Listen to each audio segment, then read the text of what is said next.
Good morning, everyone. Time being 9:06. We'll get started here. And I'm going to start by looking at section 2, and I'll give the over to Senator Lang. Thank you, Mr. Chair. So in Senate 2 of the House amended version, you'll see there's an amendment in front of you, 2021 or 26-2021S. During the drafting and working with the agency, we realized there was a little bit of a drafting error. Didn't make any sense to appropriate money in 2026, only to have it lapse on June 30th of 2026, when it was lapsed. So what this language does, it just adds on line 6 that all funds allocated by the department for this purpose shall be spent during the biennium. And so the monies that have been appropriated, there's also a budget note in HB2, a 504 budget note that on the 504 accounts, it says that all money must lapse at the end of the year, but we're creating an exception for this money. So, and if you don't know what this money is being used for, it's $2.5 million, which we matched by federal funds for a total of $5 million. And it's to stabilize our Medicaid per diem rates for our long-term care centers, your county nursing homes. In the past, we've seen a reduction in that rate. We're trying to make sure that doesn't happen because, again, in the county side, if a reduction happens, that means your county taxes go up because you have to make up that money somewhere else. And so this will allow for that money to be appropriated, making sure we stabilize those rates. This is one-time money. Again, we looked at the revenues coming in. We saw we have a $98 million surprise surplus when it came to amnesty. That was one-time money spent. This is the purpose of using that one-time money to be able to, again, stabilize those long-term nursing home rates, New Hampshire being the oldest state in the nation as it relates to our population. Probably is good to make sure we have plenty of nursing homes. So. Okay. Any questions from the committee on that? Okay. Seeing none, I mean, I don't have a problem with it. It makes sense. We can take a vote. So we can, we should take a vote. On the Senate side, all those in favor, raise your hand. We're unanimous. Okay, on the House side, raise your hand if you are for it. Very good. So it's unanimous. We will adopt Amendment 2026-2021S. And we are working from the bill as amended by the Senate. Okay. Now, next, Representative Sweeney is going to be a little bit late. I think in the meantime, Representative Ullery, would you like to introduce HB 155 amendment? Let's see, which amendment is it? It 2001. 2001H. And I realize that you weren't planning on introducing it in detail, but get it on the table. Yeah. Oh, that's not 2001. That's the. No, it's 2026-2001H. Do you have a copy of that? Oh, yes, here it is. Sorry, looking at the left.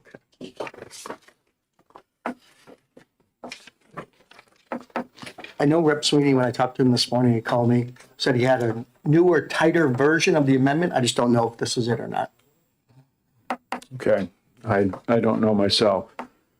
Basically, what the amendment does is it seeks to the increase in the threshold up to 375. It sees to the threshold up to 375, but it also increases the or decreases the BET to 0.525, as opposed to the larger increase that was in the House bill. So it's kind of a compromise and to achieve the goals. You may be mixing a different amendment with the 525. No. That was specific to one that you were. This, I believe, 2001H raises the amount of income needed before businesses are required to file a business enterprise tax return. Right. So it needs, for every 100 million, and, I apologize because we expected Representative Sweeney to introduce it. He knows all the details. And we'll get further details when he comes, but for every 100 million in business tax surplus, the rate would drop by 0.05%. And so I'm sorry. if it's 200 million over, then it would be a 0.1% drop. And he's dropping it continuously down to a low of 0.25. 0.25, which would require, I haven't done the math there. Let's see, that would be what, 3, 6, it would be 6, it would take 600, you'd have to be 600 million over plan to get to that level. So it doesn't just drop it all at once. It totally is dependent on revenues, and that way revenues have to come in strong. Now, if revenues don't at least go over 100 million more than expected, then there'd be no decrease. Yeah. So Yeah, thank you. You were correct. I was reading off of mine, yes, that was a not different amendment. Representative Sweeney's. Right. So, I guess, I think in a nutshell, that describes what he's going to say. However, I don't want to presuppose that. But in the meantime, I'm sure there might be a comment from the Senate side. So please go ahead. Thank you, Mr. Chair. So again, the Senate looked at the original House proposal on the reduction, the $52 million hit in a time when revenues are just finally starting to stabilize and come back after the high inflation and high interest rates that we saw in the previous 2 years or 3 years before that. We think the Senate was unanimous in its thought that lowering that rate until we have a good known trend, which I don't think we have yet. If you remember right, the House argued with me on revenues, not thinking I was saying in December we were going to see revenues start coming back, which we are seeing, and the House thought it wasn't going to happen. So I think that, again, while I think we've seen some good revenue increases and revenue recovery from the high inflation and high interest rates, businesses, I think, will start investing again in their capital growth, which will help us with our taxes. I think the amendment lowering the rate at this time is imprudent. And even with the safeguards, and this is more likely a budget year discussion, what we're doing in our budget cycle. And so I think I speak for the Senate when I say we're pretty much opposed to the idea of a rate reduction at this point. I think it's more important if you look at the way the Senate positioned itself in terms of this, and by looking strictly at the floor and how much what the threshold is before someone has to file taxes. The increase that we did from 298 to 3,500 to 375 swept in 3,500 small businesses in New Hampshire that now don't even have to file with the state. So they don't have to deal with accountants or anything else. They no longer even have to file. So rather than pay a lesser amount, as the original House bill would have proposed, they don't pay anything and they don't do anything. They don't have to do anything. This creates an enormous amount of capitalization, whether it's only $1,500 for the time you pay for your accountant and pay the small amount filing fee and what you pay in the small amount in taxes if you're at the very lower end of the scale.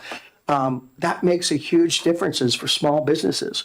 We saw, and I'm sure the House saw, lots of tariff relief bills that were going on. The minimum one I saw had a $5 million threshold. This has a $2.5 million cost to it, even by raising the threshold. So the Senate, I think, was pretty unanimous in saying that while we agree with the sentiment of the bill, we think it's a budget year discussion, not an off-budget year.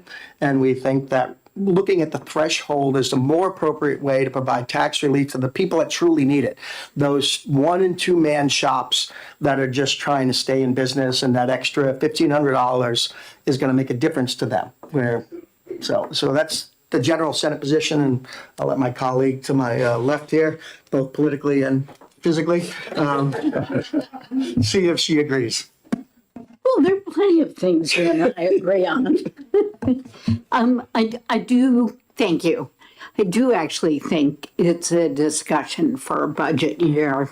When you're planning revenues is when you should be thinking about any changes to the tax codes. I just think from my experience, my 8 terms on finance, I think it's better looked at in a budget year. And I'll be in Dover. Okay, a couple things. One is we like the Senate's idea of increasing the threshold from 250,000 to 375,000. We agree that helping 3,500 small business, because it would help small businesses, helping 3,500 small businesses no longer have to get swept into that tax, and the total impact is very small to the state. So that would be that makes sense. So we would definitely cede to that portion. Can I get it in writing that the House agreed with the Senate? I said on that portion.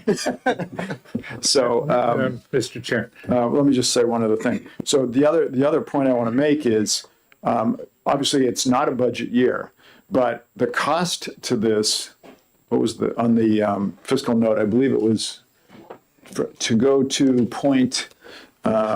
0.55 to 0.50 was it 30 million? 52 million. 52 million? Okay. So 52 million, we'll go with that. However, this amendment that we're talking about from Representative Sweeney is saying revenues have to come in $100 million higher before that first 0.05 would even kick in. So there is a safeguard there. I know it's not a budget year, but if we don't hit that 100 million, then it's not reduced.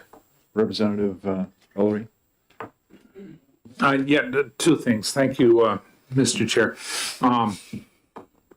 The Senate is agreeing with the House because the House has had a consistent reduction in the filing thresholds over the years that I've been involved, and that's been a bipartisan effort in order to reduce the burden on businesses. So thank you to the Senate for recognizing the House's position. All right, enough of that.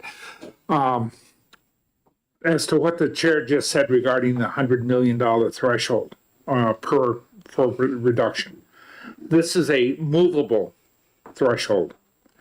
Being such, you can't really put it into a budget year type of an operation for a revenue estimate because that is going to fluctuate up and down.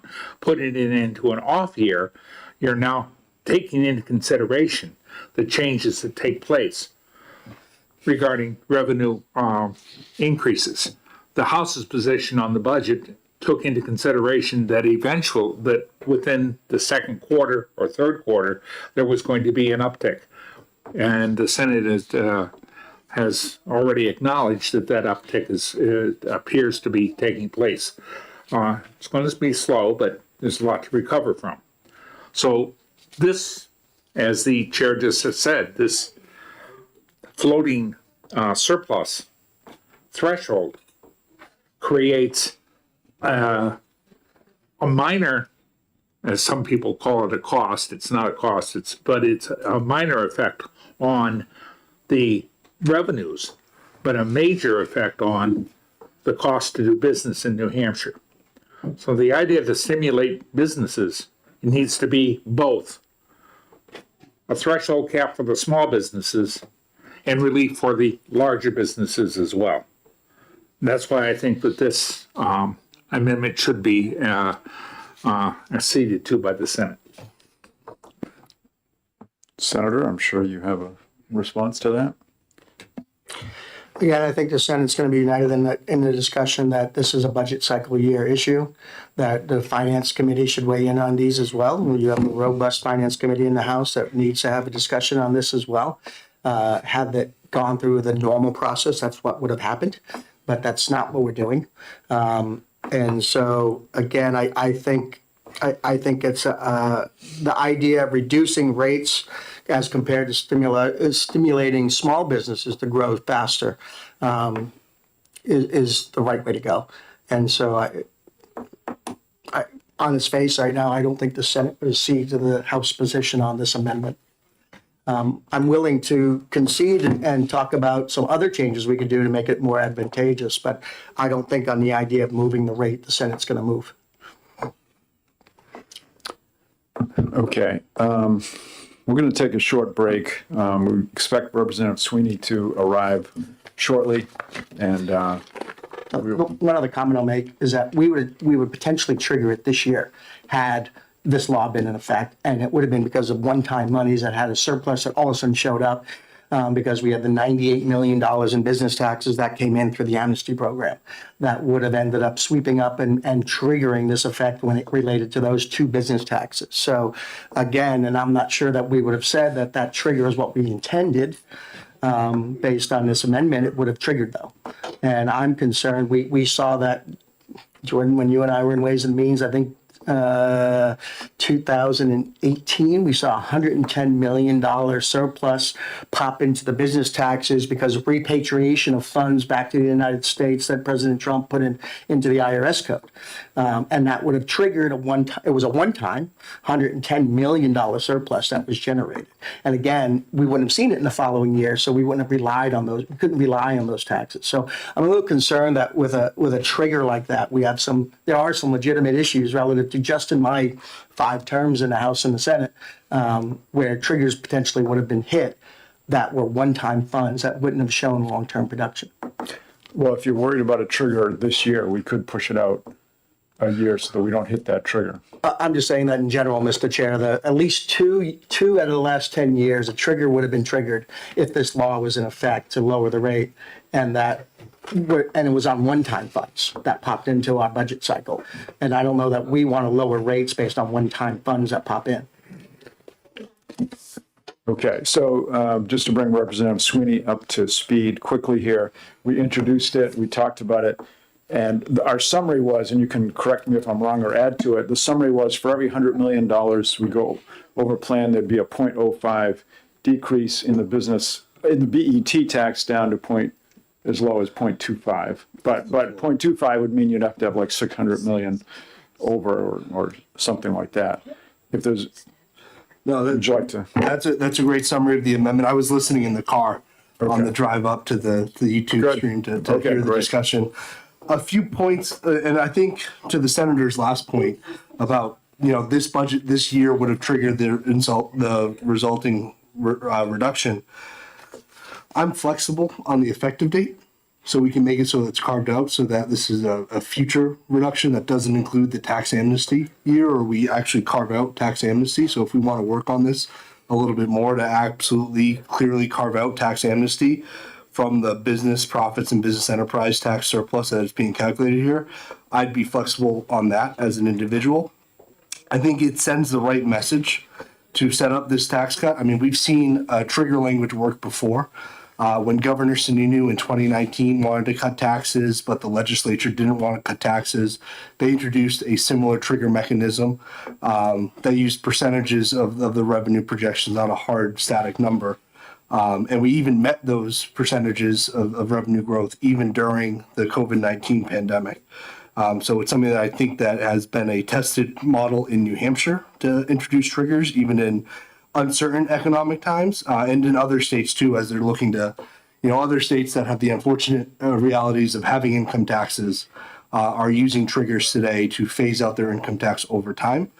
This doesn't phase out the BET, but it gets the BET back to what it was introduced at in 1993 at that 0.25%. And even when we lower the BET reductions, BET tax, we're going to see an increase in revenue from BPT because the larger corporations aren't going to be able to write off as much BET from their BPT collections, which I just wanted to make that stressed out there. I understand from what I heard on the live stream that the Senate has some concern about cutting taxes at this point. I think the House is eager to cut taxes, but we're happy to work with the Senate on what ways that we can find a way to get a tax cut on the books, either for next year or the year after, in this sort of trigger mechanism that gives New Hampshire a pathway back down to the 0.25% BET. Thank you. Senator? Again, we want to take a break. My concern, as you may not have caught the last part of the conversation with Representative Ulrey, was, again, at least in my last 10 years in the legislature, twice now we've hit $100 million trigger on one-time funds.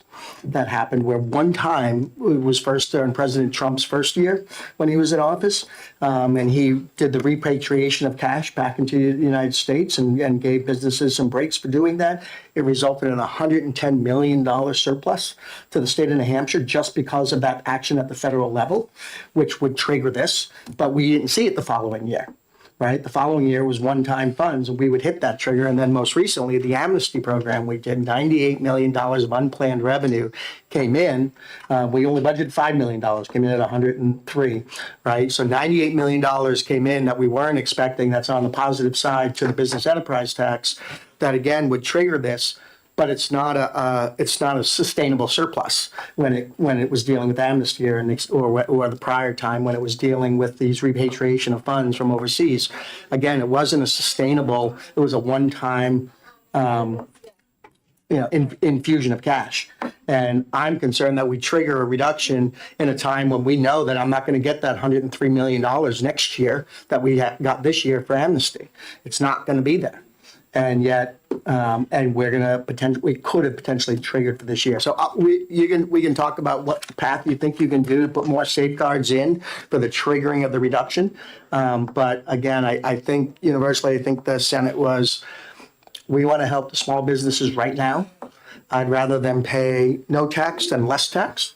And by playing with or manipulating the floor, making more small businesses qualify for the, or have not qualify for paying the BET is a better way to go than reducing the rate. And I'm going to stick to the argument that this is a budget year conversation, not an off-budget year conversation. It should go through the entire process with finance committees on both sides looking at the language and looking at what the potential is. And we don't even have a good fiscal note on it. Okay, we're going to take a 2-minute break and we'll be right back.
Okay, we are back, 9:34.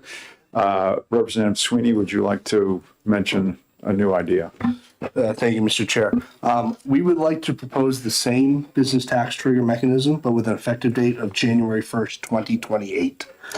So that it would be for during the next biennium, there would be a business tax cut in statute if the combined business enterprise tax and business profits tax surplus equals $100 million or more.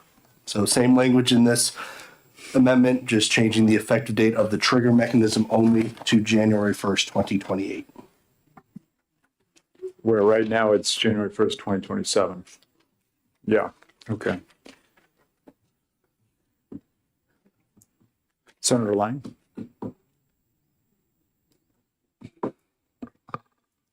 Answer would be no. I'd be happy to co-sponsor this bill with you next term, but the answer is no. I will make one counteroffer, and as I'll agree to raise the filing threshold to 400,000. It will cost to the state another $500,000 for a total of $3 million, and sweep in another 1,000 taxpayers who will no longer have to pay any tax.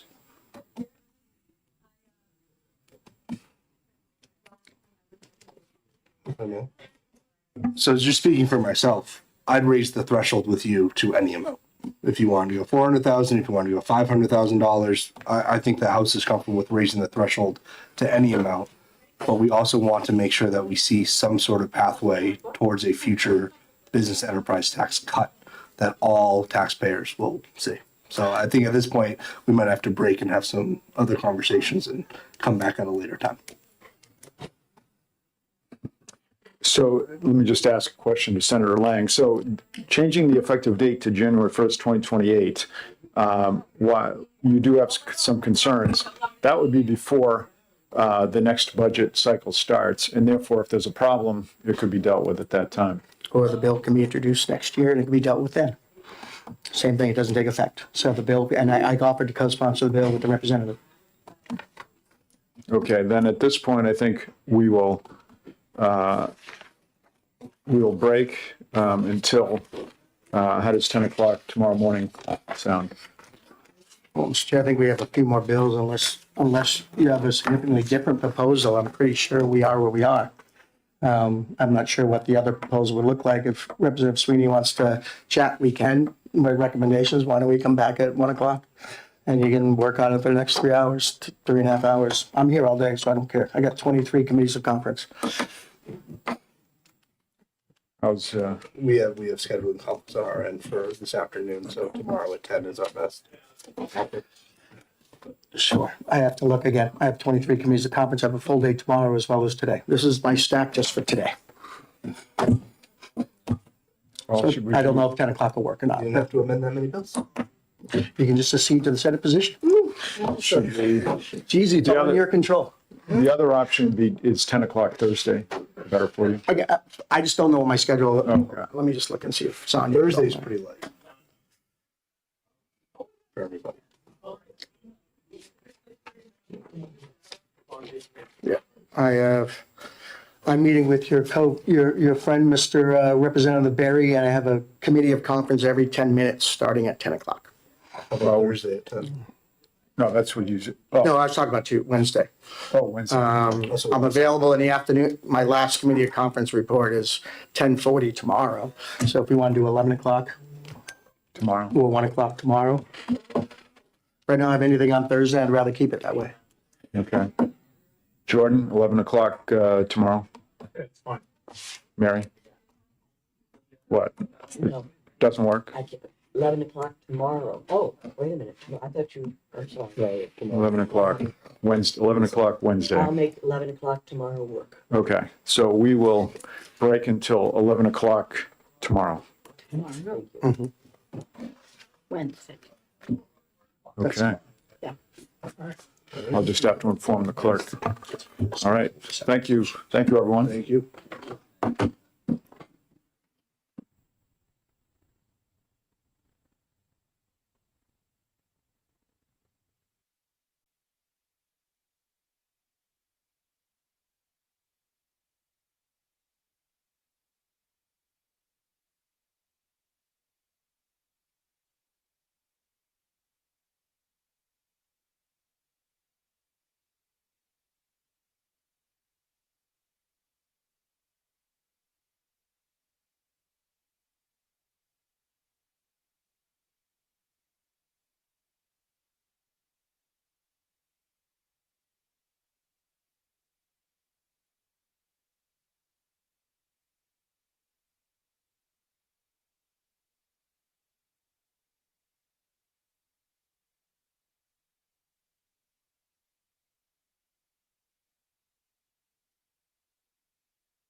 Okay, I'm going to open the meeting on HB 1102 regarding the increase in the research development tax credit.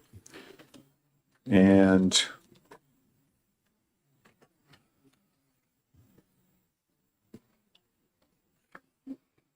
the House position on this one is that we liked the increase in the research and development tax, and I think the Senate did as well, but adding the state park fees to this, we feel is problematic at this time, especially since the Department of Natural and Cultural Resources came and at our hearing said that they didn't want or didn't see a need for an increase. They have the ability to change those rates. So we're also concerned about, I think there was a concern about a border park where oftentimes people come over from Mass into New Hampshire, and we could easily see a decrease there. In a time with gas prices high as well, we don't want to lose tourism. And I think that was our main concern, was tourism decreases as long as the department was saying that they didn't see a need for increasing those fees to keep their department running. There was a concern about long-term future improvements, but these amounts don't cover that. That would need to be done with an appropriation. Is there anyone, Representative Elmy, would you want to add to that? Yes, we had a long conversation with the people from the parks, and they are micromanaging in a way that we can't do to charge more in places where people can afford to pay more and charge less in places where people can't afford to pay more, so that they'll still be getting the tourists in. And they can pay attention to the cultural part of this, the park fees for the buildings that the historical buildings that they also control. And it seemed to us that it was much more going to be much better if they were just allowed to continue to make their own decisions about this, because they're closer to the reality. Thank you. Yes, Senator Murphy, take the lead on this Murphy. one. Thank you. The department has the ability and the power to set their own rates, but they haven't increased them for nearly 15 years. So the same agency that complains about being short-funded has the possibility of getting $2 million here a year, and they so far have refused to do so. So do you know where I'm going? The states around us, especially Massachusetts, which is the state you're talking about, potentially losing tourism from, charges up to $20 for our citizens to visit their parks. And we're charging them $4. That just isn't fair. And I fundamentally do not believe that the extra $4 fee for Massachusetts residents visiting our parks is going to deter tourism.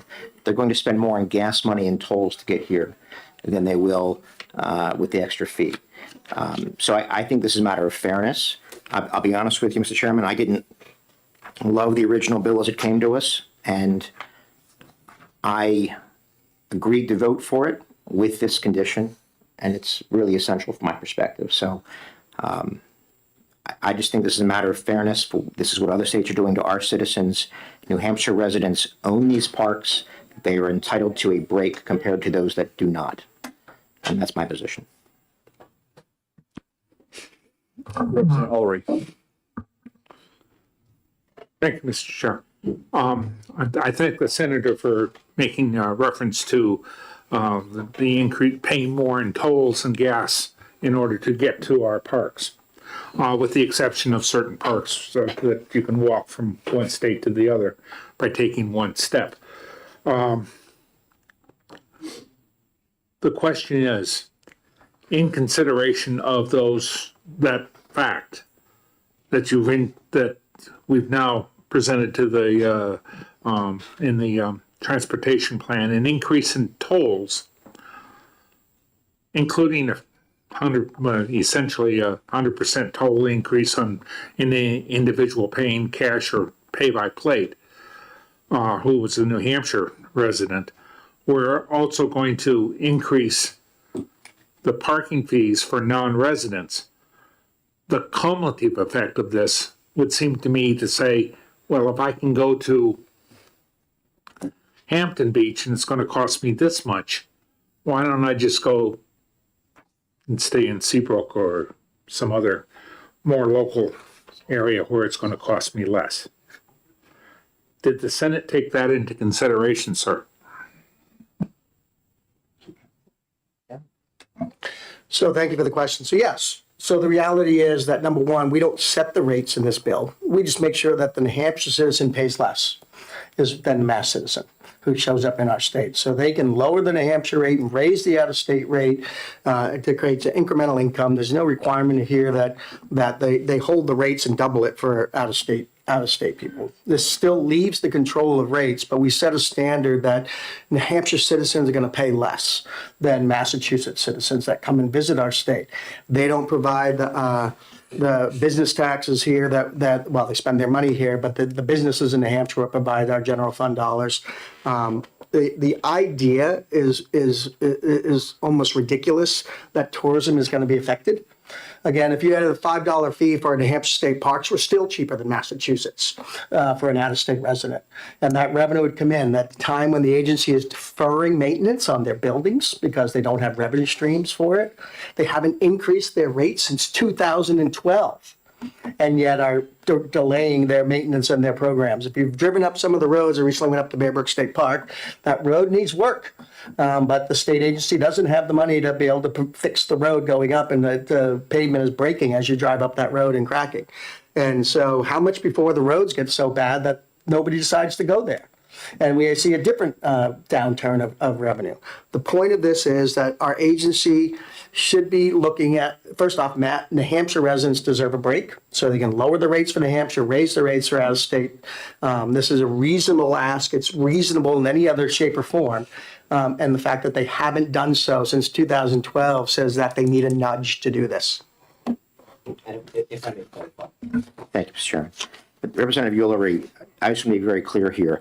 The bill as amended does not require a separate parking fee or other fees, camping fees, facility rental fees for residents and non-residents. It only says entrance fees. It's entry fees. So if somebody visits Hampton Beach, they're not going to pay more for out-of-staters than out-of-staters won't be charged more than New Hampshire residents for that fee.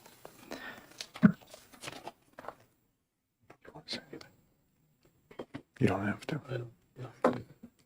I may be, correct me if I'm wrong, Representative Ullery. I think Representative Ullery was talking about the fact that a toll increase is coming.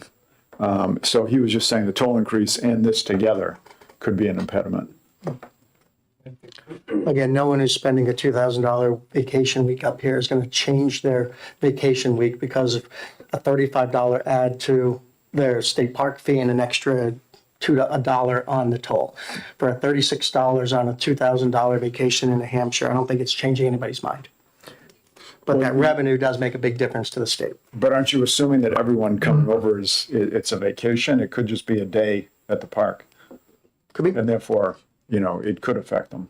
Again, it's still cheaper than Massachusetts. So if they're that concerned about their fees, the New Hampshire park is still cheaper than Massachusetts. Even if we doubled our fees, they would still be cheaper than Massachusetts. So if they're that concerned about money, then it's still a cost benefit to come to New Hampshire for them versus go to their local park in their own state.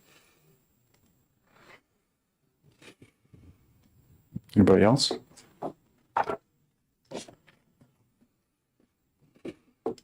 Let's take a quick caucus break, and we'll be back.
back, and thank you for your patience. 10:06, we can wrap this up by acceding to the Senate position. You take a vote on Senate side, all in favor? We're good, unanimous? All in favor of the House position? Raise your On hand. this seating. Acceding. Jordan, is your hand raised? Okay. So we're done. We've acceded to the I'll see you over in the Senate room. position. Thank you.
The Committee of Conference on, good morning and welcome to the Committee of Conference on House Bill 1109.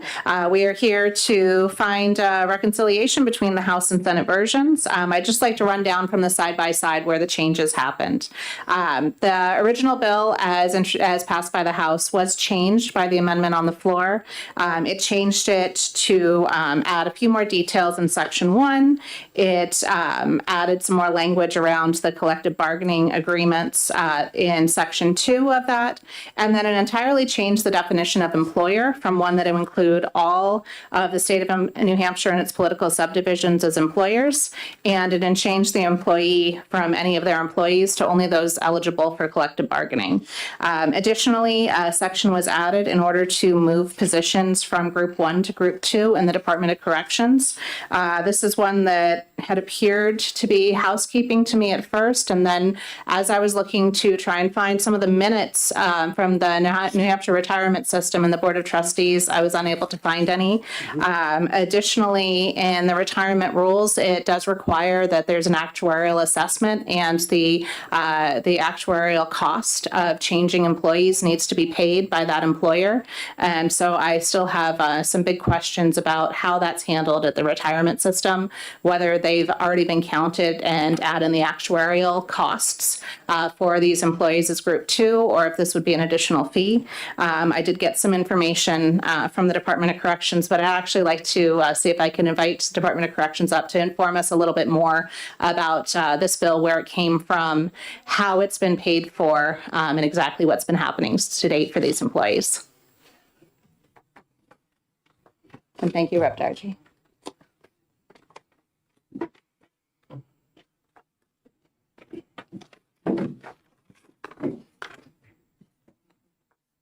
Good morning, Madam Chair, members of the committee. My name is Jane Graham. I am the Communications Director for the New Hampshire Department of Corrections.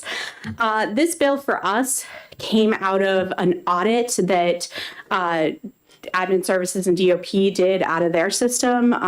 These employees that we have in these positions now are paying into Group 2. They've been Group 2 in our system, but when Admin Services went through their positions for their upcoming transition to Cloud Suite, which I don't have all the details about that because that's their department. These positions were labeled incorrectly in their system as Group 1, even though all of these employees are paying into Group 2 and have been for many years.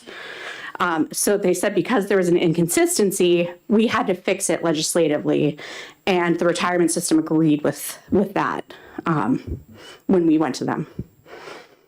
Okay. Sorry, Representative McGuire? Yes, thank you. So where was the original error, if you understand, is because we've had problems with Department of Corrections trying to reclassify people for at least the last 10 years. My understanding is it was in the Admin Services system when we transitioned, correct? So at least one of them, for instance, the electrician was a statewide reallocation or reclassification. And so when a position is reclassed, even though it's kind of in the same group, it doesn't automatically stay Group 2 is what I was told by Admin Services. And a couple of them, I believe, were created when the women's prison were created, and they just weren't, for whatever reason, it didn't go through as Group 2, like a nurse, but all of our nurses are Group 2. Follow up. So this doesn't make any sense. Has the retirement system considered these positions as Group 2? Other like type positions have definitely been Group 2. I can't speak to necessarily the retirement side. They were budgeted in our system as Group 2. The intent when they were created would be that they would have been Group 2, but for some reason it didn't come to completion in some of them, I believe. And as far as the audit, that information, I guess I was just able to pull one up, but that's a new piece of information. I wasn't aware that there was an audit that found this. Well, it's not our audit. It's Admin Services when they were going through their system in preparation to go to Cloud Suite. And I don't want to speak too much to the Admin Services side. They found these discrepancies. And it was all of these positions. We have other positions that are exactly like these positions that are Group 2 classified correctly and doing everything correctly in our system. So nurses, librarians, people who work with inmates on a day-to-day basis and have a responsibility for security, which under the law makes them qualified for group 2. These positions, we have all of those positions, but it doesn't automatically make them group 2 in the system. And there was some problem with that label, even though the department has them budgeted for group 2 and they've been paying into the group 2 system, and some of them for more than 10 years.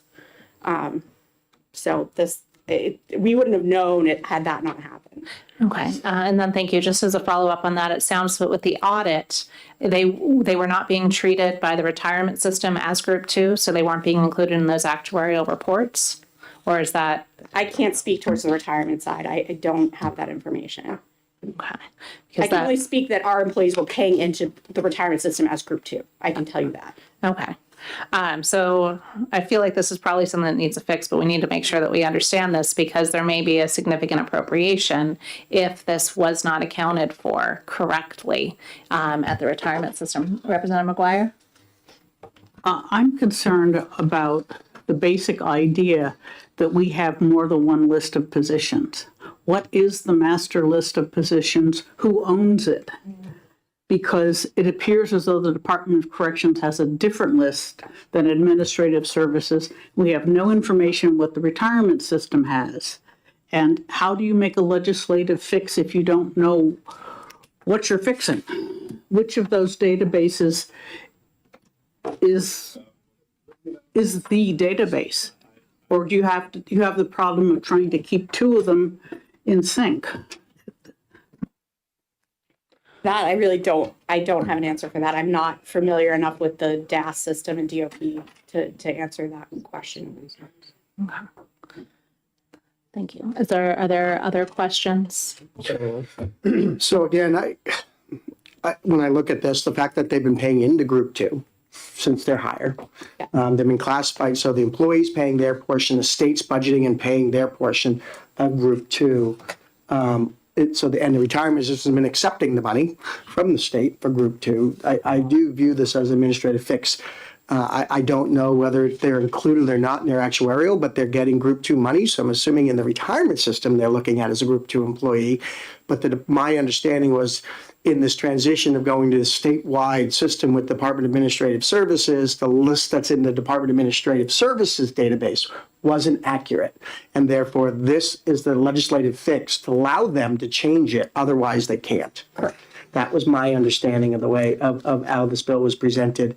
Again, there should be no financial change to the budget because, again, they're already being budgeted as Group 2. They're already paying into the Group 2 system as Group 2 members. This is strictly an alignment of the Department of Administrative Services database with the retirement system, who, again, has been taking the money for these employees in their accounts as Group 2 members. Representative DeRoy? Do we have any, anything that validates that? Are there any numbers for us to look at or see that this is actually, that these numbers are right on all three of these categories? Meaning administrative, retirement, and I mean, we can, our budget numbers, we would have that we've budgeted for it to show that we're budgeting at a Group 2 level. I mean, we can show that.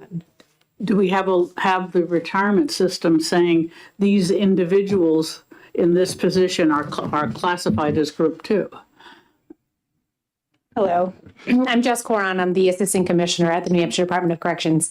We've reached out to the New Hampshire Retirement Board several times regarding this issue. I'm not sure what you heard before I got here, but this issue came to light when we identified one vacant position, which we knew that individual who had been serving in that position was previously Group 2. But when we were trying to hire for it, we realized it was labeled as Group 1. So this process was initiated by the New Hampshire DOC when we found this anomaly.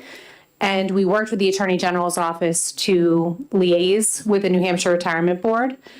We had asked at that time for the New Hampshire Retirement Board to look at specifically 3 positions that we had identified at that point. And their response to us, which I shared with the chair, was essentially they will not take this matter up without a legislative fix. But it is agreed upon between DOP and the New Hampshire Retirement Board It's my understanding that they agree there needs to be a legislative fix in order for the position number to be correctly identified, even though the individuals occupying those positions have been paying into Group 2. Senator Pearl. My apologies. So with that information you just shared, the person that retired, did they receive Group 2 benefits? Yes. Okay, so the position then has been paying and is considered Group 2 because they're receiving Group 2 benefits, even though it may not Correct. say it. And the problem really will become a significant issue when DOP moves to their new platform that they're implementing in July. So at that point, when DOP migrates to this new platform, it is my understanding that the retirement system will pull from the position group as opposed to the individual who's occupying that positions group. So it really is just a mismatch between the position number at DOP and the individuals who have been paying into the system at the retirement board all along. I'd like to Follow up, yes. If have you had any of these other positions retire that would fall in under this same? It's only the one position that Just we the one. identified, correct? The other individuals who are occupying those positions have been paying into Group 2 for their entire careers. Okay, thank you. Thank you. So timeframe, you're bound by, or there is a constraint with the change in the DOP process. Are any of these current employees on the brink of retirement? Not that I'm aware of. Okay. And my biggest question is whether or not the actuarial cost of these positions has been accounted for in the retirement system.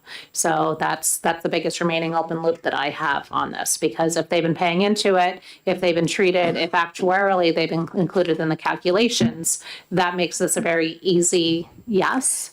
It makes it a much easier solution. But if they haven't been paying into it, I know that in other committees of conference, the dollar figures of impact to the budget that are being discussed could be the same as we might blindly be signing on to here. And Based on how I understand it, the individuals that have been paying into Group 2 who occupy these positions, I imagine have been accounted for in the retirement system because the retirement board is unaware that there's an issue, right? This is more on DOP's side in their system. And the retirement board is saying, if we want to relabel the positions, which are not being questioned by the retirement board acknowledges that these individuals are paying into Group 2. Talking about the positions specifically, if we want to change the position so that when new people come in and the individuals occupying them are correctly identified, we need to change the statute to ensure that they are properly identified in DOP's system. And I'm just trying to understand how a media specialist gets the classification we normally reserve for police and fire. Sure. So the media generalist position is our librarian behind the walls. So all of these positions are individuals that experience the same sort of hazard as any other law enforcement officer. They're engaging with inmates on a daily basis. They supervise inmates on a daily basis, and they're still making the same sacrifices as anyone who serves as a police officer. Representative McGuire? I just want to make sure they are required to meet the physical requirements and the training requirements. Yes, everyone on this list has attended the academy and has graduated from the academy. And they continue to take their in-service training and meet the requirements.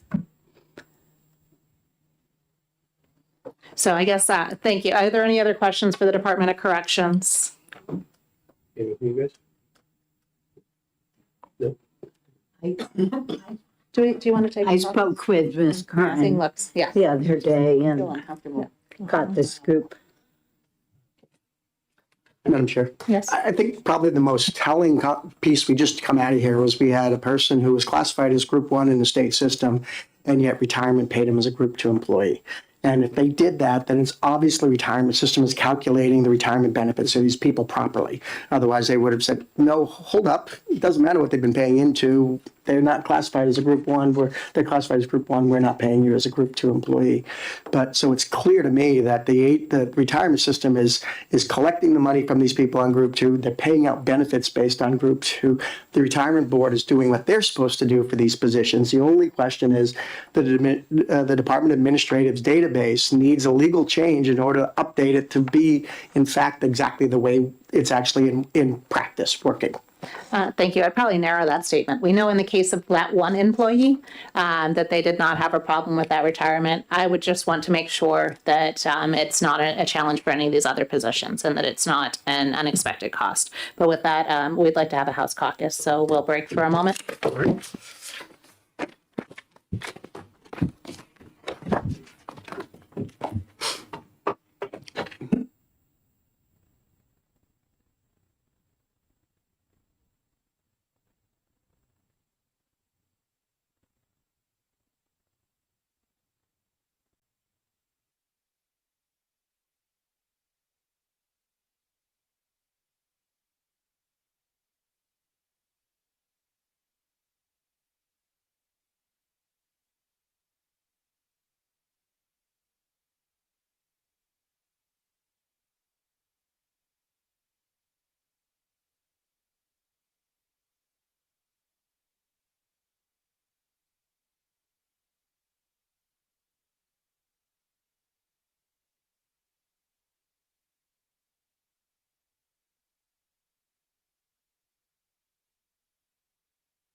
after that caucus. Thank you very much.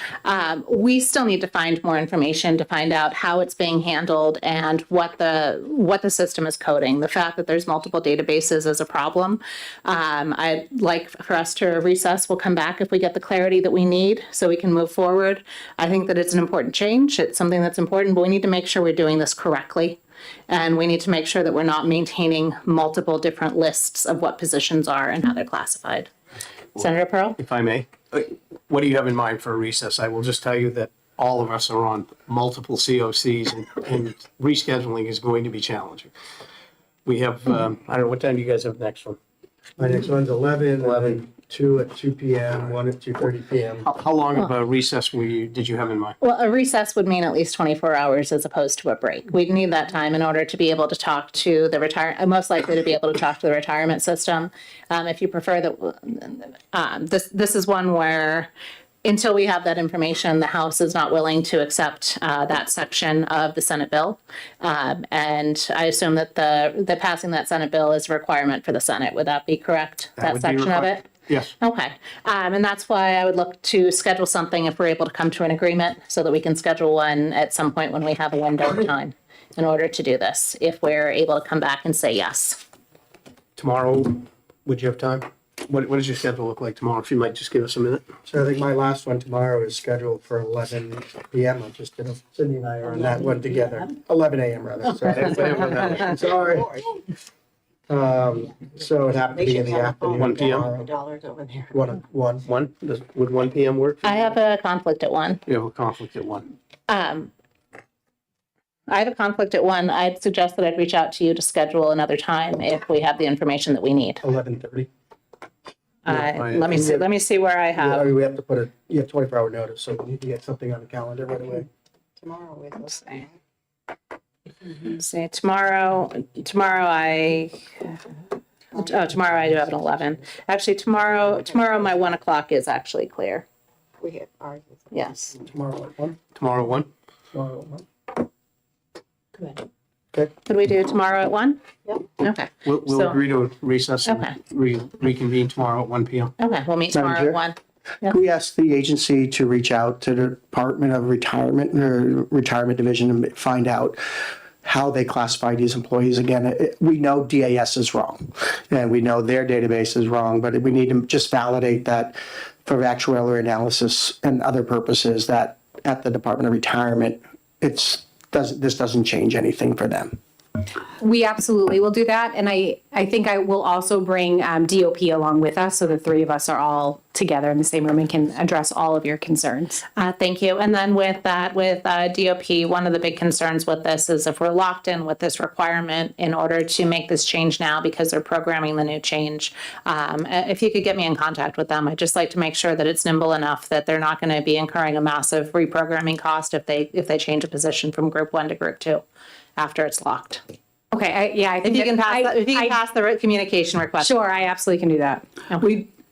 For the Department of Corrections itself, we'd like some explanation of how your list of employees can differ from the Department of Personnel list, because which is the master? I think I can address that if now's the proper time. I'm a new assistant commissioner. I started in October of last year. And I can tell you that since arriving, we have found several inconsistencies within our system. It is our goal, and we're working very diligently to correct them, which is why we're here asking you to make this change. To address your specific question, we continue to do an audit of everything within our HR department in order to correct every inconsistency that we found. But the question is, which is the master list? Who owns the master list of positions and what they're classified as? Is that each department? Is it Department of Personnel? Is it the retirement system? It sounds like you're maintaining 3 separate lists. That's probably not an inaccurate statement. I think the master is the law. The statute says specifically outlines for us what group 2 positions are consistent of, and what requirements allow a position to be group 2. In the case of these 20 positions, all of them meet the statutory definition, and they are obligated to receive group 2 under the statute. Because there are several lists, I believe that the system that DOP is trying to move to is trying to bring us all more in line with each other so that DOP has more control over how I don't want to speak on their behalf, but because there are separate lists at the agencies, I think the goal is to allow DOP to maintain each of those groups, and they're recognizing that we have these inconsistencies. And so we're trying to fix them so that our lists are the same and they can move forward with maintaining the list. Well, thank you, Madam. Follow up? Yes, follow up. Yes, thank you for that information. My mind is boggled at the idea of the Department of Personnel. I mean, that independent agencies can maintain separate lists, and it just makes absolutely no sense. And I'm shocked that I haven't noticed it before now. But it's a lousy way to run an organization. I'm sure that DOP would be happy to address that with you tomorrow. I don't know enough to answer your question. Thank you. And thank you. With that, we'll recess until tomorrow at 1. Thank you.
We good? Good to go? All right. Oh, good to start. No, I hear you. All right. So I'm going to open the committee of conference on HB 1356. And so again, as was the case with 1260, it appears, and I've asked my colleagues from the Senate to correct me if I'm wrong, but it appears that the Senate did not have any problem with the basic bill as was passed by the House. You didn't make any changes to that. It's just you've added the other provisions dealing with the usage of sunscreen and that kind of thing. Is that correct? That's correct. Okay. That's correct, except for this was not a unanimous vote in the Senate, as opposed to, I think the other policy was unanimous. Yeah, no, and so, I mean, I should say that the House bill that passed the House was not, I mean, it was a hotly contested bill in the House. So, it passed, I think, by a relatively substantial margin, but it was not, there definitely was opposition. So, with regard to the Senate, the bill as amended by the Senate, Representative Kutab, I think you have something that you wanted to say. Yeah, so I was waiting for the actual amendment from OLS, but I do have a red line copy that I can share. You want to pass it down? I think Senator Gannon has one, so. Okay, sure. So what it does is a couple of things. So on page 2, line 4, it removes intercriminal action.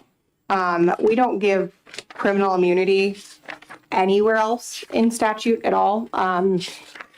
Not even like in exchange for testimony. There's use immunity before a judge, but there's no immunity like in any other statute. So the criminal immunity, I just think it's going a step too far.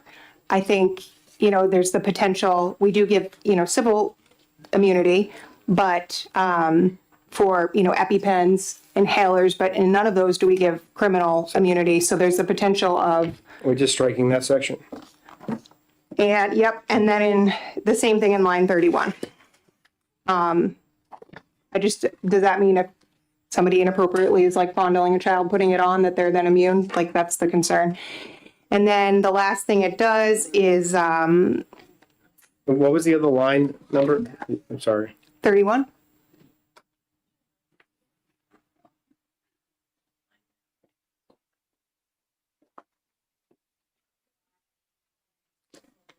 And then along the lines of the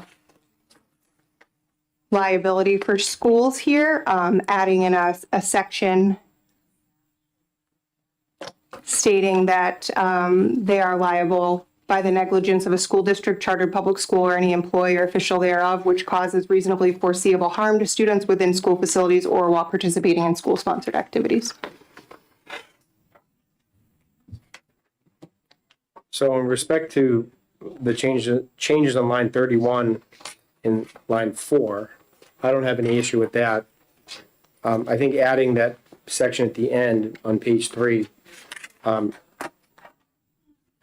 whether we're even allowed to consider that rules aside, it's a non-starter. To add that to this bill, that's not even part of to me, it's not even part of either one of the two bills, the underlying House bill or what the Senate attached to it. I mean, it's part of school liability, and I just, if we want to protect kids from sunburns, we should also protect kids from being paralyzed. I'm just saying now, that's a non-starter. That part's a non-starter. What, Representative Pedro, you had some question about the. Well, I have another amendment that I'm passing around, and I apologize. It says it's a replace all, but it would just replace the sunscreen portion. So it should read after section 2.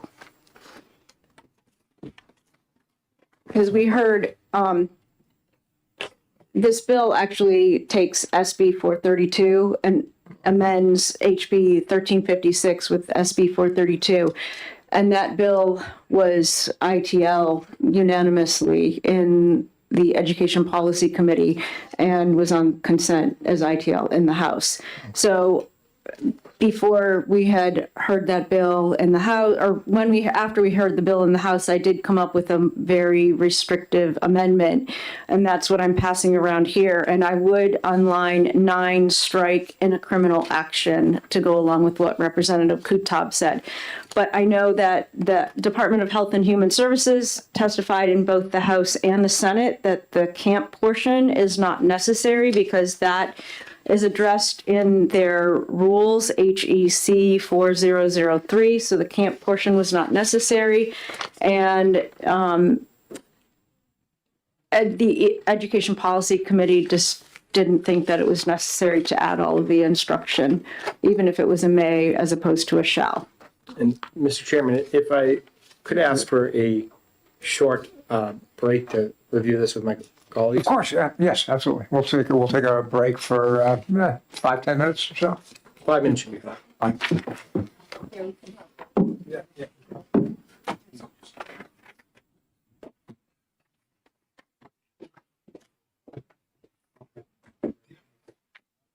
It shouldn't be a replace law, by the way, it should be under section 2. It shouldn't be a replace law. It's still impacted.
while you were conferring, we kind of also conferred. And again, I think I speak for all of the House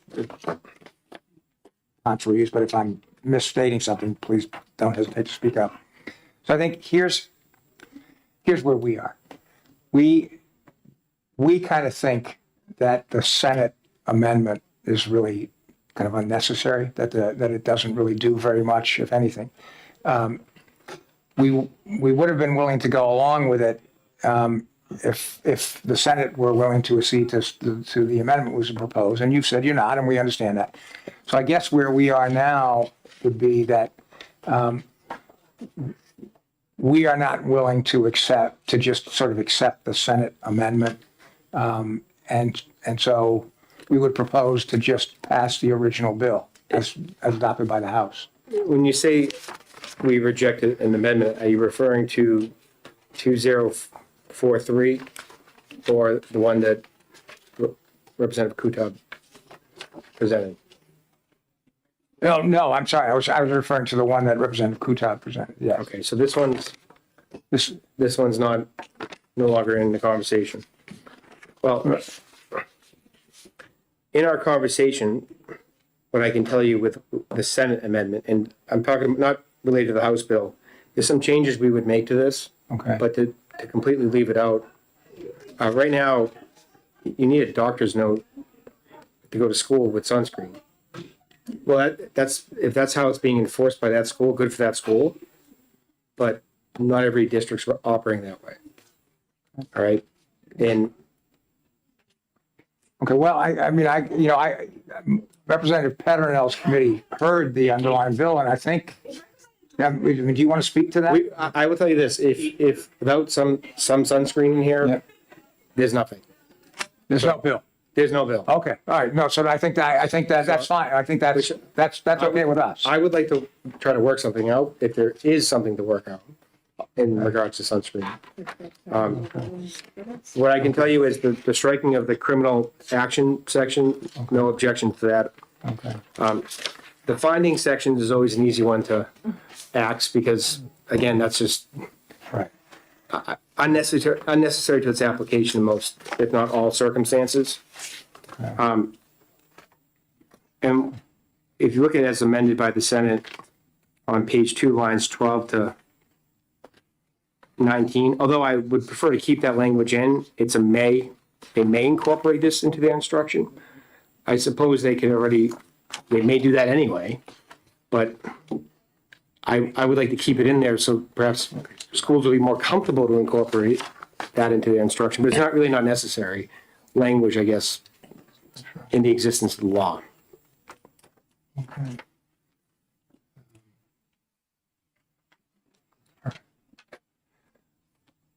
But if that was fatal to the whole policy, I wouldn't, because it's a may and it's not, again, it's more enabling if anything.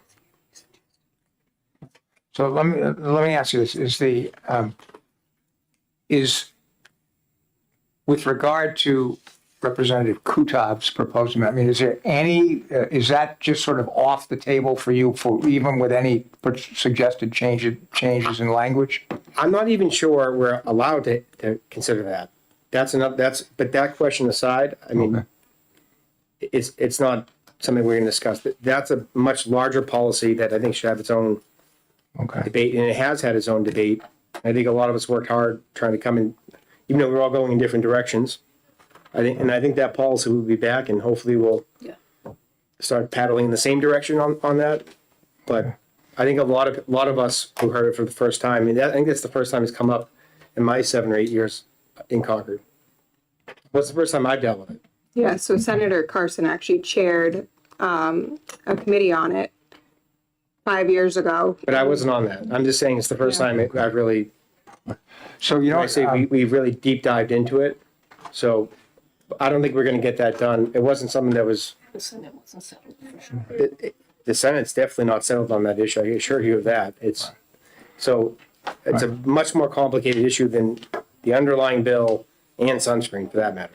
Right. So I think to come in here and agree to anything, I don't think is. Right. So what? Can we take another break so that we can confer for a couple? But with that being said, I'm not clear we're even by rule allowed to consider that. I would have to check with it. But, but let me, I just want to make sure that I'm understanding. If I'm understanding what you're saying is, if the House is not willing to accept some form of the sunscreen language that the Senate added, then the Senate would not agree to just pass the underlying bill. That is correct. All right, so can we just have a break for just a couple of minutes? Vacate from 11:30 for the next hearing. Oh, okay, all right, yes, we got to do something really, so we'll just need 2 minutes. Yeah, would you mind just stepping out for just a sec? Just 2 minutes, we'll be done.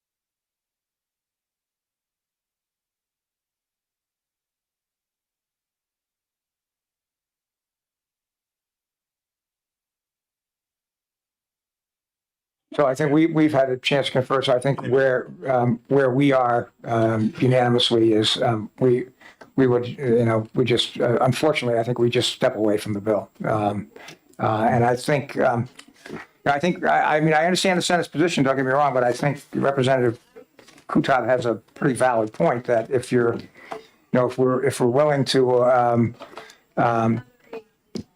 deal with liability issues and et cetera with regard to sunscreen, it does seem like, where children are injured much more significantly, that is also should be something we deal with.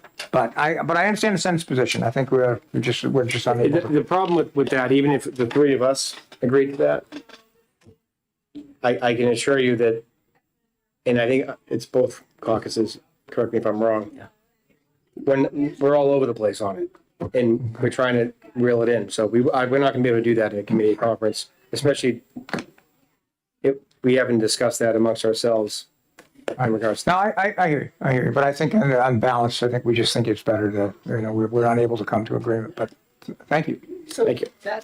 is there a motion that says we? So I guess, in other words, I would, I guess I would, for the purposes of the House members, I would move that that the Committee of Conference from the House side votes that we are not able to come to agreement, and accordingly the bill is dead. If I don't know if there's a more proper way to phrase that, but that's basically what. I wouldn't have worded it any different. Okay. And so I guess I would call for a vote on the House on that. I vote yes. Yep. All right. So all right. We'll vote no, but All right. Thank you. thank you. All right.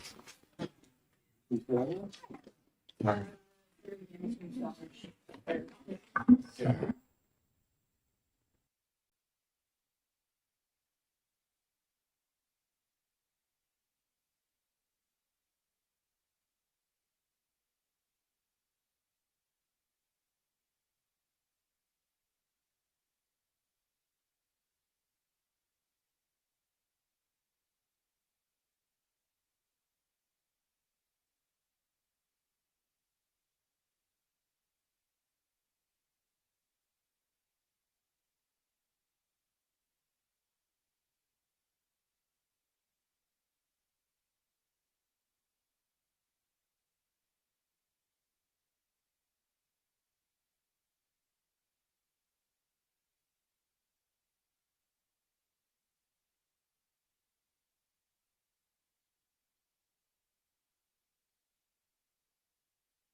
And welcome to the Committee of Conference on House Bill 1469.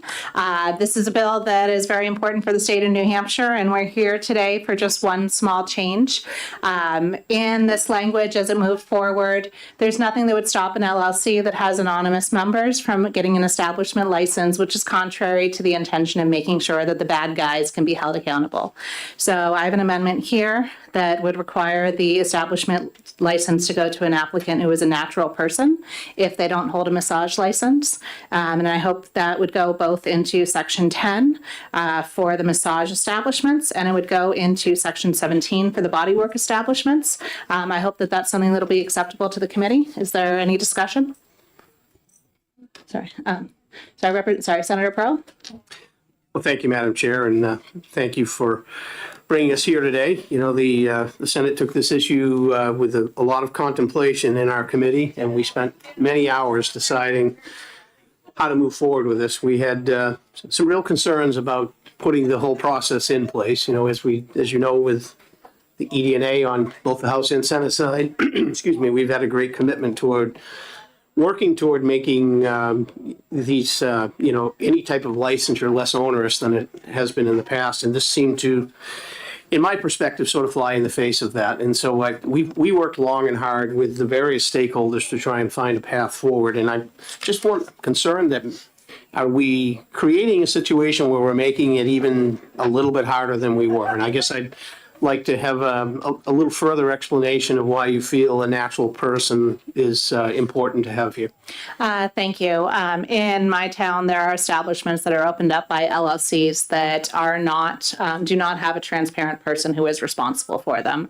They're moving between locations in town. It makes it very difficult for our town to know who they need to contact and to take enforcement action. This would give necessary tools to our police in order to ensure that somebody who is trafficking in people is held responsible. Thank you. I guess we worked pretty long and hard on this on the Senate side to try and reach the compromise that we did. And I know we worked with the prime sponsor. He's here as well. And Representative Foote, are you okay with this change? Yes. That was quick and easy. Senator Altshuler, do you want to add? Yes, Senator Altshuler. Yes, thank you very much. So my concern is in the amendment is with Section 2, because in the original bill and what we worked on in the Senate, we worked really hard to make sure that we left spaces open, particularly in Part 7, where locations where massage is offered as an adjunct to medical care. So there are places where the owner is not necessarily a massage therapist, but the place has massage therapy available, which was in nursing homes or in licensed healthcare professional facilities, medical care facilities. So those places have licensure rules that the massage would operate under. This kind of runs counter to what we were trying to do in the first place, which was to make sure that these establishments were run by people who actually do the business itself. And that was, the loophole was that it's not run by people who do the business. So this, adding a license for somebody who doesn't have any experience in personal reflexology, Asian bodywork, structural integration, any kind of massage therapy is right where we started. So, I think that we did not want to have people who are not involved in the business, who are also not involved in an adjacent medical facility. That's the loophole we're closing. That's the point, is that we want to make sure that it's professionals who are doing this work, not just business owners. Well, thank you for that. That is something that had been discussed. However, the only change here is to require this person to be this to be a natural person, which would exclude an entity. We license entities as architectural firms, as engineering firms. It's already an established practice with an LPLC. And if we don't specify that this type of establishment is a natural person, then it opens the door. Are you proposing that instead of requiring this to be a natural person, are you proposing to strike all of paragraph 2 from both the massage and the bodywork? Because other than those 4 words, the 5 words that we've added, this is the same language that was passed by the Senate. I'm proposing that the Senate version was so very, very picked over with a fine tooth comb and negotiated at length with all the stakeholders that an 11th hour amendment was, is not, this is unnecessary. And I think, goes into places that we already talked about. Like we've been working on this since 2017. So this is a long process, not just this session. This is a long process, and many kudos to the town of Derry for doing what the legislature said needed to be done to have a pilot, and for some town to show that this could be done at scale. And thank you for Derry in taking the lead on that. That was something that was discussed in 2019, again in 2020, and Derry did it. And now it's time for New Hampshire to scale it up. And I think what we discussed in the Senate got us right there in deference to the changes that the House had made in the first place. I do have one further question. In reading the language, what happens in the situation where there may be multiple owners? Say there's a partnership of 2, 3, 4 different owners. Are we requiring that one owner puts their name on as the applicant? Yes. So that way there's somebody who is personally accountable for what happens in that establishment. Okay. The other alternative is for somebody to have a massage license and be the establishment operator. I would note that the situations that Senator Altshuler had raised about the healthcare facilities are totally outside the scope of this because they are not required to get the massage establishment licensure. So that part's not relevant to this discussion. That part's not in contention. There's nobody looking to do away with that protection. Representative Rhoda, I apologize. Did you have something that you had before? Good enough. Yeah, I just wanted to, first of all, back up a little bit from this because originally the reason why we had asked for a committee of conference was because the Senate had sent us some changes and their amendment really pertained to rulemaking. And I don't think we had we had no problems with that. Is that correct? No, I did not have any problems with those changes. Okay. So the reason that we're here is because of this language that you want to add. And this language is new to it's new to this bill because it was never in it. Is that right? This had been moving forward as a select, hold on. Can I have a caucus, please, Mr. Speaker? Yeah. Oh, caucus? Not me.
back, I just had a quick procedural question to ask.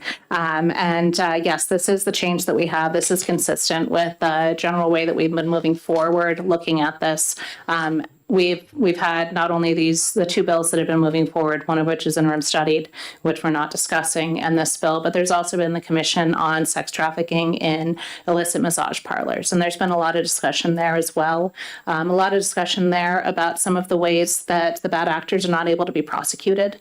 And one large one of that is by not having an individual who is the accountable person for these facilities. They're not able to do much with the women who are being trafficked because they're moved out of state before they can be a witness and bring their abusers to account. And by closing this loophole, it would ensure the safety of women who are here involuntarily participating in this. Senator Pearl? Well, the Senate had a chance to caucus as well, and we certainly appreciate the robust discussion on this bill, and we also appreciate the gravity of the matter that is before us. So while we had legitimate concerns about how all this is going to actually impact the situation, but we're willing to take a chance on it, and we are willing to take a chance on your amendment as well, so we will accept that language. Thank you very much. With that, I'll ask the House to vote on acceding to the Senate, receding from the House position of non-concurrence with the Senate, acceding to the Senate with the amended language that's contained in 2026-2023H. The House committee members, if you're in favor, raise your hand. Okay, we're all in favor. And Senator Pearl, did you want to do the same for the senators? We're good. You're all in agreement? We don't have that same requirement, so we're all good, and you'll draft up the changes and. Yes, I will draft up those changes. House members, is there any objection to this going on the consent calendar? Seeing none, that'll go on the consent calendar for us. With that, thank you very much. I'll see you on some other committees of conference, and I'll ask all of you about how you're going to sign off after I close this. So thank you very much. This committee of conferences is adjourned.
To open the committee of conference on House Bill 1323.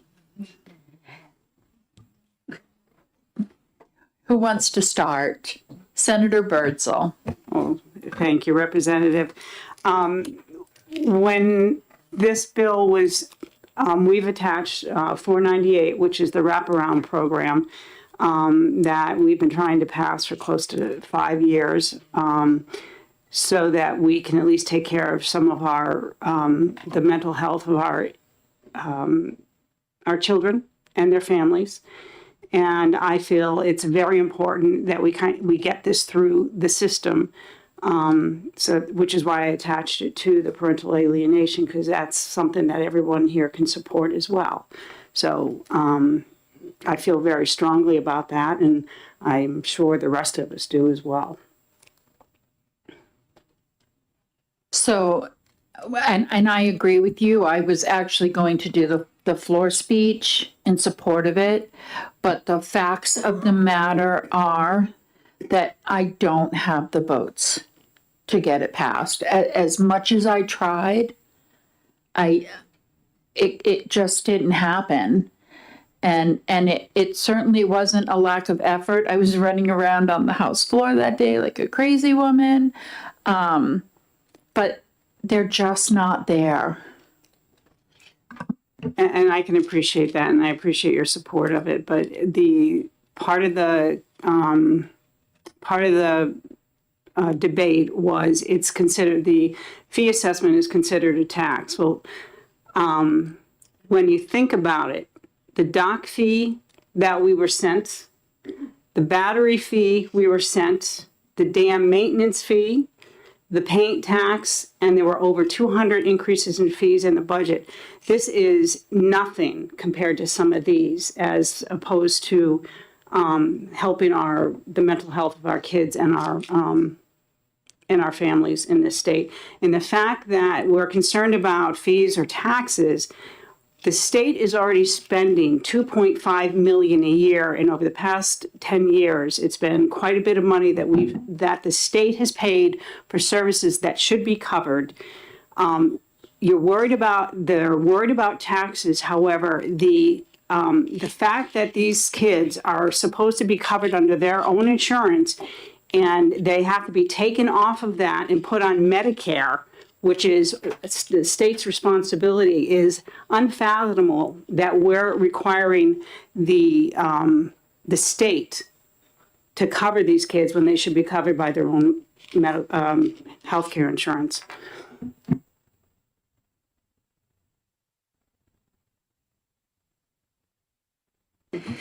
Thank you.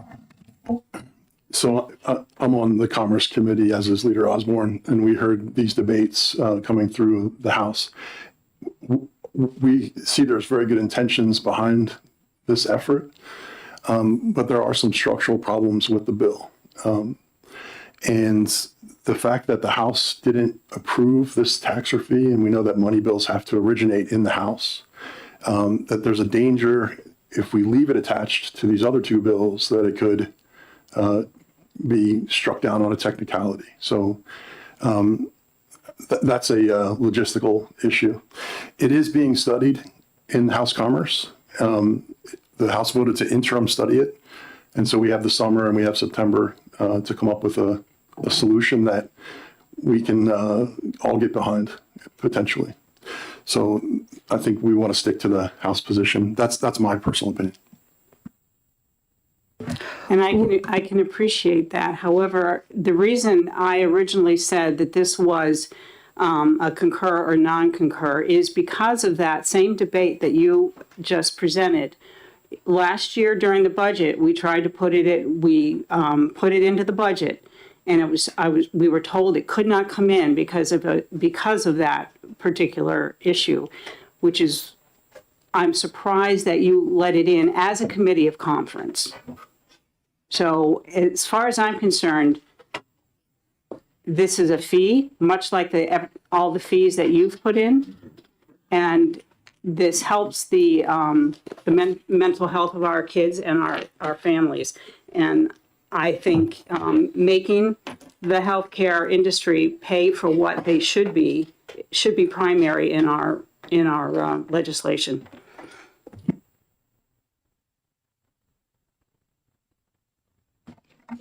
Thank you, Senator.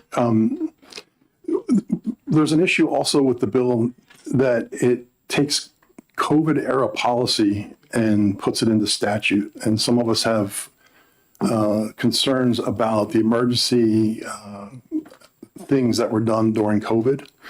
The bill, when it came to the House, had the word vaccine in it multiple times. It was I think a copy and paste error. And we know that happens sometimes, but there's a concern about setting a precedent by taking COVID era policy, applying it to this problem, and then, it sets up something that can be done over and over again for different issues. So that's why the House Commerce wants to take a better look at it and see if we can solve the issue. Senator Carson, welcome. Thank you, and I apologize for being late. It took a little bit longer to get here than what I thought it was going to. I find the comments about COVID era issues to be, I'm not sure where this is coming from, because this policy was first enacted in 2008 under the Paul Wellstone and Pete Domenici Mental Health Parity and Addiction Equity Act, and the rules were actually created November 13th, 2013, long before the COVID era. So I'm having a little bit of confusion about that. This is an issue that's been hanging out there for at least 5 years. For whatever reason, every time this comes up, there's an excuse. There's a reason. And I think the time for excuses is over. There's adequate proof that shows from the Medicaid side, because these kids are being forced into Medicaid, that this wraparound, fast forward wraparound is working and producing results. My concern is over the past 5 years, there's been a cost to the state of New Hampshire of at least $2 million per year, for a total of $10 million, because the health insurance companies refuse to come to the table. They refuse to resolve the issues. The last thing I heard was something about, CMEs weren't addressing the billing issues. If you're having a problem, you need to come here and work with the legislature instead of just throwing up your hands.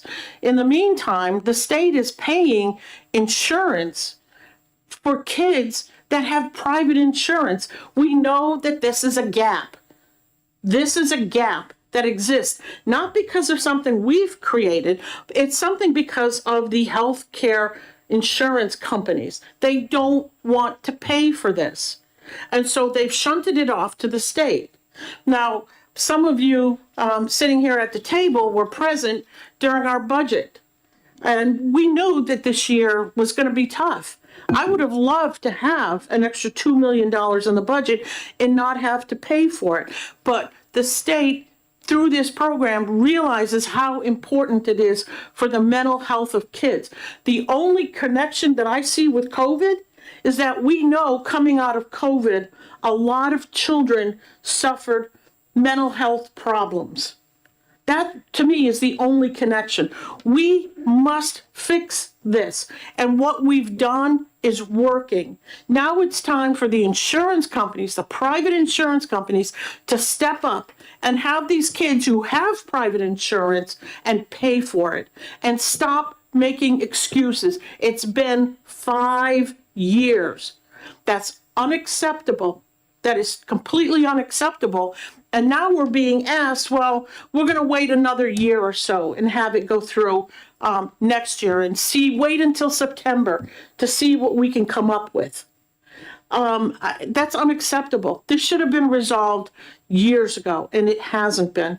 So I personally would like to find out what's the path forward on this now. Or are we going to just be back here next year in the springtime having this same argument with the House?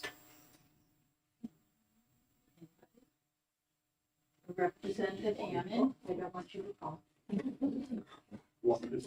Yes, I do want you to talk. So I hear the concern. We have issues that need to be resolved. but good governance is also our job. We need to do things the right way because we want to minimize unintended consequences. The word vaccine is in this bill twice. It references the state vaccine purchase fund. And there's another reference, if my computer will cooperate. And it references the state vaccine purchase fund. So maybe that was a good idea during the vaccine requirement. One structural issue is it sets up a board of private actors that get to vote and then compel our state treasurer to give them money. So that's an unusual arrangement that was in the vaccine purchase program and has been kind of lifted here. So the House's position is we want to examine the structural deficits and do it the right way. And I realize there's urgency behind this issue. I think we're all on the same page with that. But that's what we're trying to do. So, May I respond, Madam Chair? Yes. Thank you. Representative, I understand good governance. I think it's something that we're faced with all the time, that we try very hard to do the right thing because we realize that people need this, and we've got to be very, very, very careful. And I'm glad that you've mentioned good governance. But again, this is 5 years. This is not a bill that was filed, a subject that we've been addressing just for 1 year. I would agree with you at that point, Representative, that, okay, we need to really take a look back. But because the word vaccine is there, we're going to prolong this and cost the state more money, another $2 million. I just, at some point, we really need to do this. And if the issue about the vaccines were such a problem, why didn't House Commerce remove it? Can I just make a statement on that? The only reason that vaccine is in there is because the board that you are talking about, they use the same type of organization as the vaccine organization. That's the only reason that the vaccines are named in that. Senator Prentice, did you have something? Thank you, Chair Rice. I did, but Senators Carson and Birdsell have handled it for me, especially on that last point about vaccine and why the word is in there. Okay, thank you. Representative Nelson? Thank you, Madam Chair. I just wanted to say that I agree with Representative Rice. I think that is very important to get this wraparound care straightened out. And it's very personal to me because I know a lot of children who've suffered post-COVID. Both of us really tried very, very hard to gather votes to pass this in the House. And we just don't have the support in the House that we need to pass it along. And I would like to clarify that we don't have the support in the House from both sides. Mm-hmm. It wasn't just the Republicans that doomed it. If I may, Madam Chair, yes. We're well aware of what the arguments were on the House floor, that it was sold to the representatives as a tax.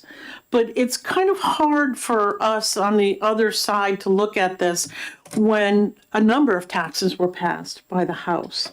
So, I mean, we can list them because we've got the list. We had the yeah. So we're not going to. I'm not going to repeat it. So it's kind of hard to understand why a paint tax would take precedence over children's mental health. It just doesn't jibe, and so that's my concern. I've already said that they've had 5 years to fix this. I want to know where's the guarantee that this is gonna be fixed? Because it seems like every time it's something else with the insurance companies. And if I may, can I get a promise from you to work with the Senate on this so we get something that both sides can agree on in good faith? Well, I'm not in a position to guarantee anything. But we have spoken to the chair of House Commerce, and he is committed to solving this problem. I think he said by September, but he would be the person to talk to. I just want to iterate, this bill has been proposed several times, but this is the first time that House Commerce received the bill. It didn't pass the Senate, I think, on at least one occasion. And it's such a complicated issue that, interim study, from our perspective, interim study is the way to go. And that's what the House decided. So that's what the plan is. Senator Prentice? Thank you, Chair Rice. Oh, and to Representative Ammon's comments, I can appreciate that. You're correct. This is a complex issue, and it may not have been heard by House Commerce before, but it has been heard by other House committees, and it has been heard by the House.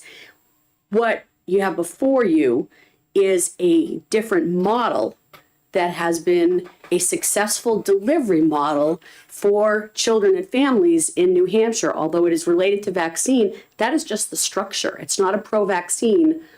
This is not a pro-vaccine bill. That is just a structure that has worked. So spending time studying something that we already know has worked seems to me respectfully not a good use of our time. And I also want to say respectfully, saying that we're going to study something doesn't mean that we're going to come to agreement. I'd love to come to agreement, but there's finding solutions and then there's putting things off sometimes. And so my struggle is that's the intersection that we're at. We have children in New Hampshire that are suffering. We have families that have sat before us in our committees that have told, ooh, lights out. Oh, okay. Well, was that a perfect? A little, that was great. So that was a little energy efficiency. And so I can support being efficient with energy and not wasting, having light bulbs on. But there are families that have come before us with their children by their side or with photos of children that they have lost. Because services have not been adequately covered, and turning to the taxpayers of the state to cover these costs is just not an acceptable alternative. We have a model that we know has worked. It has been tried and true. It's tried and true. It has been heard here before, and it is passed. So rather than studying it, we should look at implementing what we know already works. Thank you.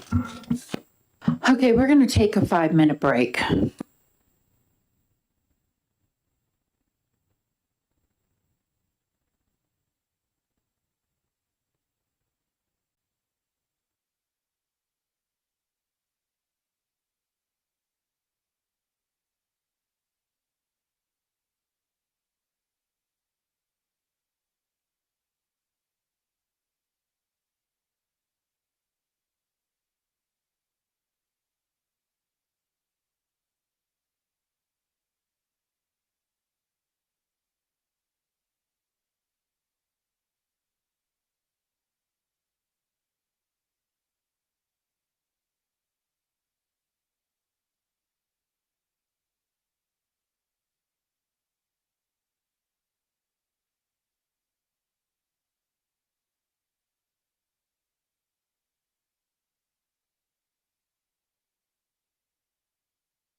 Okay, welcome back, everyone.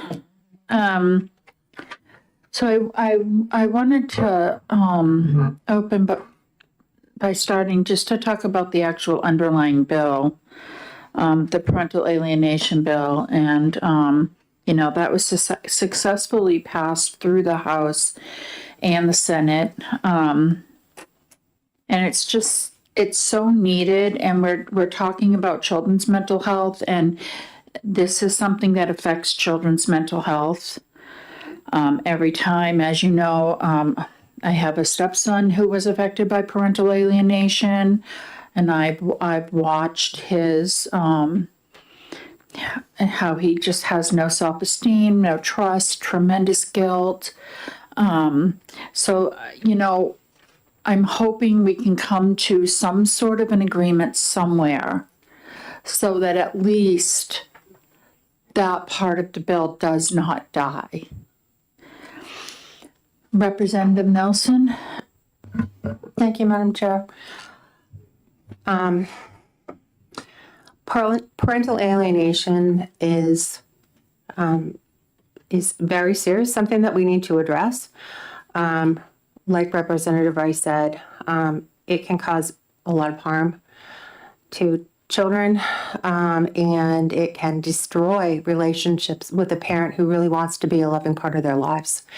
Kids feel tremendous amount of guilt, especially and including when they're adults, when they look back on their life and realize that they only heard one side of the situation and they chose one side. And this bill is geared to nipping this stuff in the bud early, so the detrimental effects don't last a lifetime for these children. Anyone else like to speak on anything? Senator Birdsall? Yeah, I can appreciate what you all are saying, and obviously the Senate passed the parental alienation bill as well, but we also passed the wraparound program. And frankly, we're not here to try and count votes in the House or the Senate. The Senate is not going to move from our position. We are going to, we are willing to pass both bills as we have, but we're not putting any paint taxes. We're not putting any the insurance carriers ahead of our constituents, our families, and our the mental health of our kids. I think both bills are needed. And I would hope that this panel would understand that.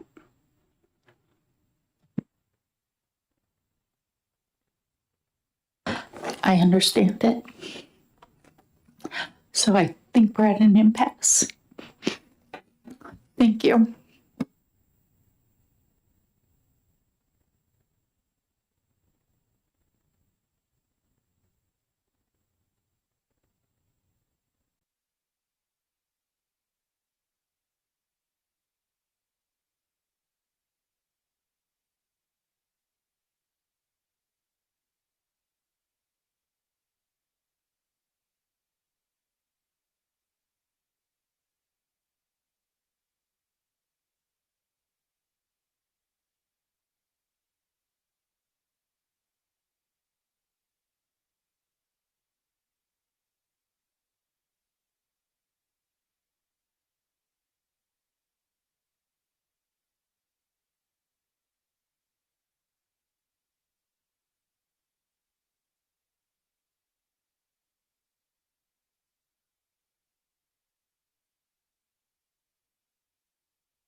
Yes.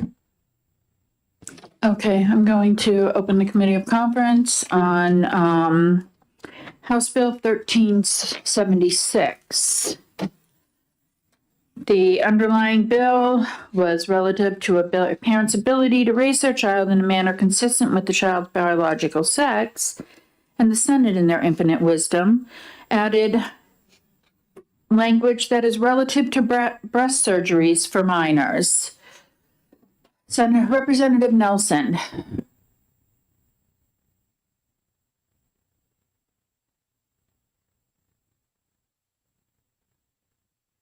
Representative Corzine. Thank you, Madam Chair. Thank you. HB 1376 began as a straightforward parental rights bill. The Senate added language to amend RSA 32953, which is our statute on breast surgery for minors. Their amendment moves us in a very different and sensitive area, and my first preference is to keep the bill focused on parental rights. I fully recognize the concern about young people with serious physical conditions like symptomatic breast hypertrophy, and I share the desire to ensure that they can receive appropriate care. But under HB 712, RSA 32953 2D already allows surgery to correct gynecomastia and symptomatic macromastia. And if you go just one chapter before it into the definition part, it already lists the hypertrophy as one of the reasons why you could have the surgery. If I can ask just clarification. Sure. Are you saying the existing law already addresses this? It does. It does. If you look in, so this is 53, 32953. If you look at 32952, it gives the definitions. I actually have it here. You're well prepared. I'm trying. So under the definition section, it actually states that, let me find it.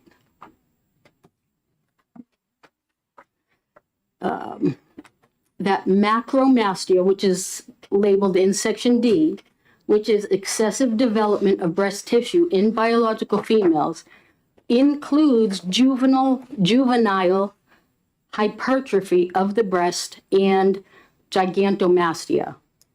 So that one diagnosis is already in section D there. And that's one reason I don't think it's needed.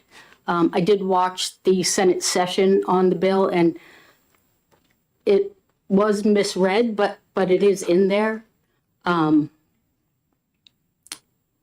My concerns with how this amendment is written is that it creates a symptom-based pathway at the election of a minor, and goes on to say is but not limited to musculoskeletal pain, postural changes, and physical discomfort.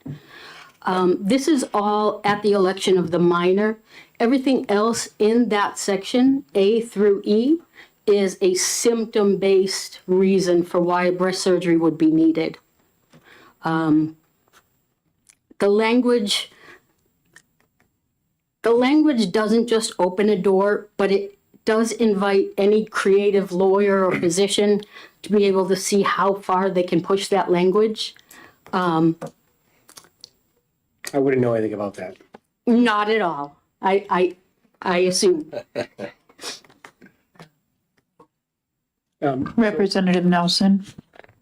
I was gonna, so, is there something you want to say? Sure. Can I go? Okay, well, I called on Representative Nelson first because that's who I had as next. Thank you, Madam Chair. One point that I wanted to bring up, I did watch the Senate committee hearing, and I know that there was a discussion that there was a constituent whose doctor was not clear on the law and refused to perform surgery because they, were not sure if they were able to. I did some research on, states that do have some sort of law regarding surgery on minors, similar to what we have. And none of these states changed the law. There have been states where there has been some sort of confusion, and I wanted to give some examples of how states gave guidance in response without changing the law. So California did not amend its laws to restrict care. The California Attorney General issued guidance reminding providers of the law and clarified the law. Minnesota, in Minnesota, the State Health Department and Professional Licensing Board issued clarifications. In Oregon, the Oregon Medical Board issued guidance. So we do have other avenues besides changing the current law, which I think is perfect the way it is, and making sure that people understand the law. Senator Reardon. Thank you. I did have a constituent that had this surgery prior to last year, and the conversation was her doctor was not confident under this existing law whether that would happen again. And it is true that New Hampshire has a climate that the medical field is aware of. I'm not a doctor, so I can't speak to it, but they are aware of the liability, the high liability in the state of New Hampshire of crossing a line of doing a prohibited procedure. And this isn't just the minor electing it, it's a minor and her parents along with the doctor electing this. I thought the testimony of the individual that I read into the record at both of the hearings was compelling about what a life changer this surgery was for her, allowed her to excel in the Air Force. She became a runner. She became a champion runner, a triathlete after she was allowed to have this surgery. And she was young and very, very healthy and did not have a lot of physical issues at the time that she had this, but she couldn't wear a button-up shirt. She couldn't wear her Air Force uniform had she not had the surgery. So for the sake of clarification, I don't know what the climate is, the medical climate and the liability in other states, but here in New Hampshire, we definitely have clouded, and that's not crystal clear anymore, and this language would clarify that. Representative Corzine. Yeah, with all due respect, we're here to write the language of the laws. We can't control the climate in any one like medical center or whatnot. The language that's already in law is very clear and actually does already say breast hypertrophy. It's already in there. My heart goes out to anyone who wasn't able to get the surgery because of that. Maybe we need to do some education of the public, but our laws are good as they are. Representative Wheeler. If I may, Madam Chair, I have a question for Senator Reardon, if she's willing to take one. I was wondering, given what you had just stated about the climate of the state, I'm wondering, is there, would you see it as clarifying to have the Attorney General clarify what the law actually is stating to these individual medical societies, doctors, et cetera, similar to how it has been done in other states, which is, I think, why Representative Nelson brought that motion forward, because there was a lack of clarity, as can happen in legislatures across the country. You know, when you pass law and you do it in a 9-month period of time, we're all here, you know, several committees of conference deep on several different pieces of legislation. It's easy to have that be clouded, and then having the law enforcement division of the state is and the Attorney General come and say, this is what the legislature has passed. You do not have the ability to make those determinations by yourself. The exemptions are in the bill. With that clarification, do you belay some of the cloud that you say exists in the medical field? I can't speak for doctors and what they would think if that happened or not. I do know that I'm a legislator, I'm a sitting senator, and what I have the ability to do is clarify law here. I can't force the Attorney General's office to give opinions about what they may or may not do. So from what I have the ability to do is to clarify language. Madam Chair? Representative Wheeler. I guess the more direct question would be, would you think that it is, and I don't think anyone's suggesting that we force the Attorney General to do anything, although we do have the power to compel the Attorney General to do something if we so chose. But I would say that wouldn't it, again, the question I think more directly put, wouldn't it be better to have a state agency clarify what the law already is rather than spend more time crafting new law? That depends. As a typical attorney will answer your question, it depends on what the Attorney General writes in that so-called clarification. It depends on what an attorney would argue, what those words meant compared to what the procedure was and what the strict letter and interpretation of the law is. So I can't predict whether that would be easier. We file over 1,000 bills a year. Yeah, we do. So in fact, that's what we have the power to do. If I may- Senator Abbas. Go ahead. So the definition section that you reference under 329:52, does that apply to 329:53? Yes, it does. It tells you to look back. Yes, So there is a reference in RSA 329:53 to the definition section.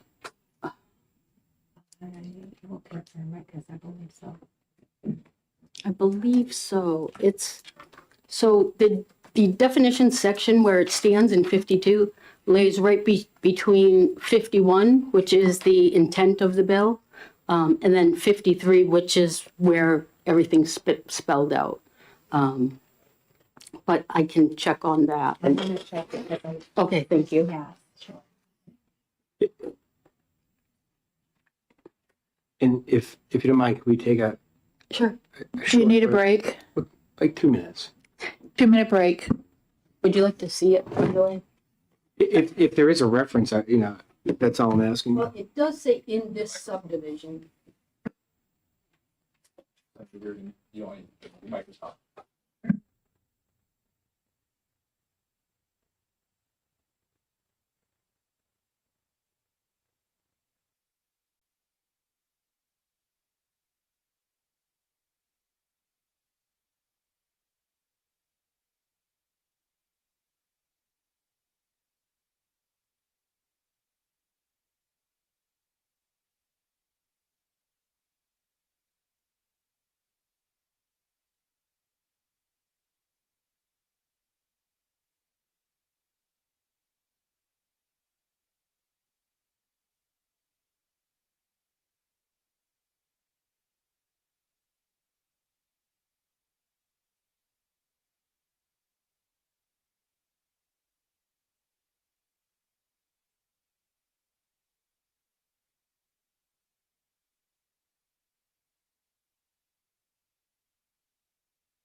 Senator Roche.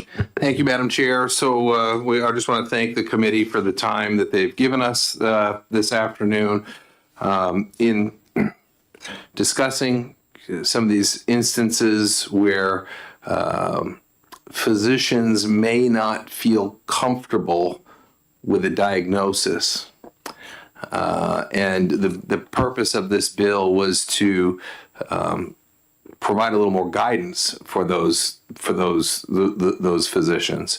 But having listened to the members of the House and listening to the basis here, we feel that it's the doctor's position and responsibility to make a diagnosis, and that's their job, is to make a diagnosis. And we are comfortable with the definitions that are in the current law, and we will accede to the House position. So just to be clear, we are, this would be the Senate Amendment 1938 that we are in agreement can go away. The other amendments, we were okay with. Basically, the underlying House, what the House passed as amended.